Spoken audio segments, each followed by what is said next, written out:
আজকে আমি বানাবো চবনপ্রাশ, বাড়িতেই বানাবো। আর চবনপ্রাশ বানাতে কি কি লাগে দেখো। এখানে নিয়েছি লং, গোলমরিচ, তুলসী পাতা আর আদা, আর বাটিতে ভিজিয়ে রেখেছি গুড়। চবনপ্রাশ বানাতে অনেক কিছুই লাগে, কিন্তু সাধারণত বাড়িতে যেগুলো আমাদের ব্যবহারের জিনিস সেগুলো দিয়ে আমি আজকে বানাবো। খুব অল্প কিছু জিনিস দিয়েই হয়ে যাবে। তো এই যে আদা পুরানো হয়ে গেছে আমার, আর একটু আছে, ওটাও পুড়িয়ে নেব।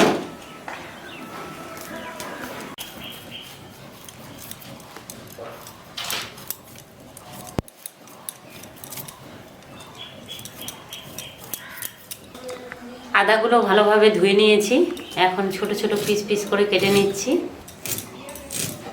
আর এখানে যে গোলমরিচ আর লং নিয়েছি, এগুলো আমি ভেজে নেব, হালকা করে ভেজে নিয়ে গুঁড়ো করে নেব। আর তুলসী পাতাগুলো যখন আমি গুড়গুলো দেব, মানে গরম করব, তখন দেব তুলসী পাতাগুলো।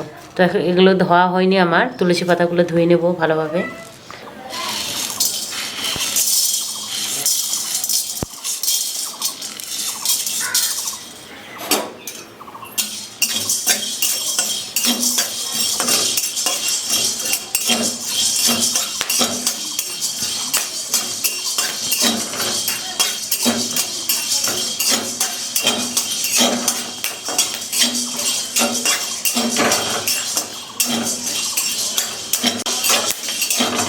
ভাজা হয়ে গেছে, এখন নামিয়ে নিচ্ছি।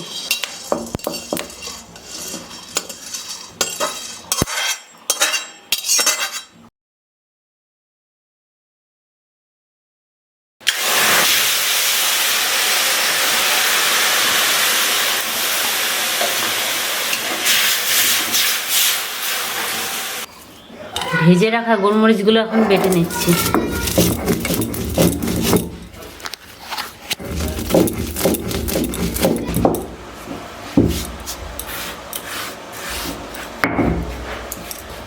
গুঁড়ো করা হয়ে গেছে আমার। এদিকে আদাগুলো নিয়েছি, ভালোভাবে পেস্ট করে নেব।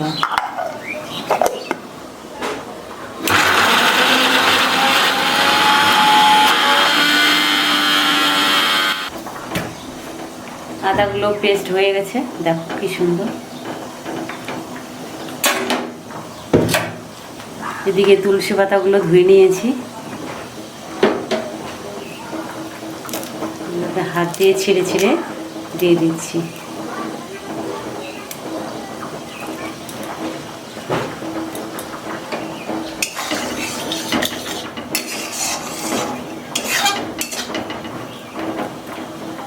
পেস্ট করা আদাগুলো দিয়ে দিচ্ছি।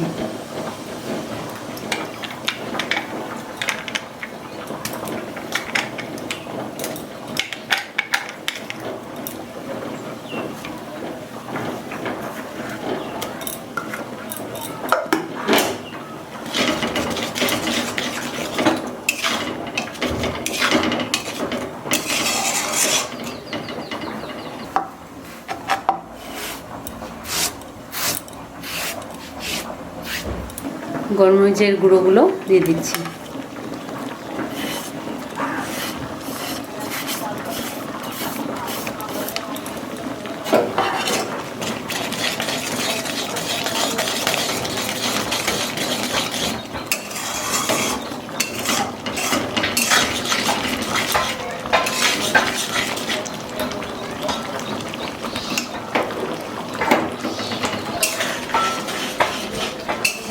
সব কিছু একসাথে দিয়ে দিয়েছি, আর যতক্ষণ ধরে না ঘন হয় ততক্ষণ একটু নাড়াচাড়া করে নিতে হবে। আর এটার উপকার তো সবাই জানে যে চবনপ্রাশ খেলে কি উপকার হয়। তো আমি যেটা বাড়িতে বানালাম, মানে বানিয়েছি, সেই চবনপ্রাশটা খেলে গলা খুসখুস করে, কাশি, সর্দি এগুলো মানে কি ভালো হয়ে যায়। যেমন অনেক সময় কাশি হয় না, কাশি থামার নাম নেয় না, যখন কাশি ওঠে, তো এই খুসখুস কাশি হলে এই একটু করে 1 চামচ করে খেলে না থেমে যাবে, কাশি হবে না।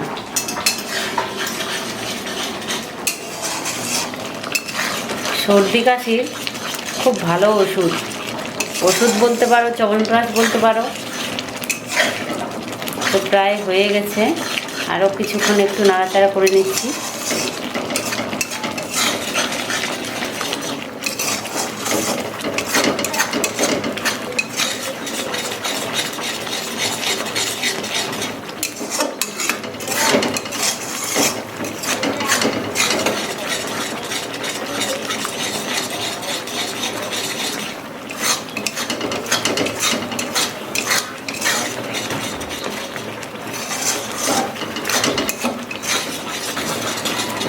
চ্যবনপ্রাশ রেডি, এখন নামিয়ে নেব।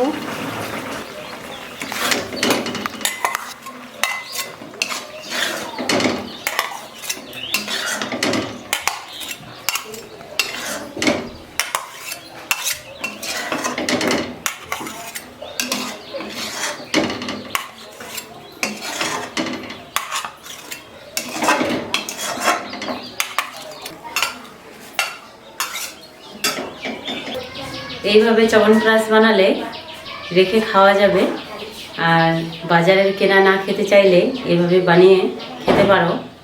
আর যখন তখন তো সর্দি কাশি লেগেই থাকে, তো খেলে পরে খুব তো উপকার। তো দেখো কি সুন্দর। ভালো লাগলে অবশ্যই একটা লাইক দিও, কমেন্ট করো, আর চ্যানেলটির সাথে থেকো, পাশে থেকো। টাটা।